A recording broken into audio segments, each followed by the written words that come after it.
احنا النهارده معانا عرس كبير قوي، ابن متناكة وامه شرموطة خايف مني وعمال يقول لي انا علمت عليك مره، بس انا يا ابن المتناكة هعلم عليك قريب.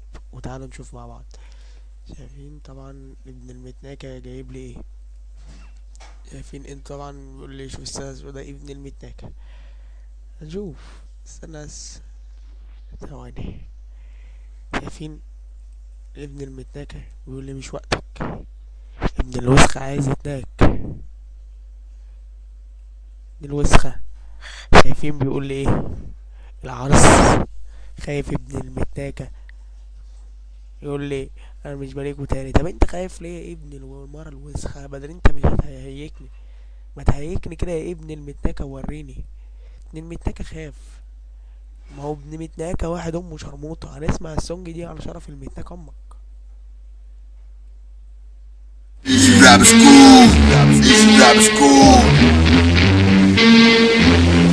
احلام كتير لازم احققها، يلا تاني معايا. اكيد هيجي يوم والظلم هيبقى ليه نهاية. ملقتش غير غناية طلع بيه اللي جوايا، ملقتش غير غناية افهم بيه اصل الحكاية. سيبه يقتل سيبه يذبح سيبه يا عم من الهلاك، هو مش داري انه واقف على حافة الشباك. لمسة وهيقع من فوق هينزل يلبس الخازوق، وهنربط في رقبته الضوء مش هيشوف بعديها شوك. الصم الظالم اللي يبعد اي طفل عن امه، هنبقى ايد واحدة وهنطلع جث امه. طول عمره شرموط كبير مع الزمن بقى خطير، بس خطورته ليها حل لما يتجمع الكل هيشوفنا هيجيله سل. طول عمره وهو جنبي خاف يحارب الفرسان، يحاربهم من ورا فمعروف تاريخه من زمان. مش عاوزنا نكون احرار، خيتهم هي الدمار، خوالات وراكبهم عار مش هيعيشوا.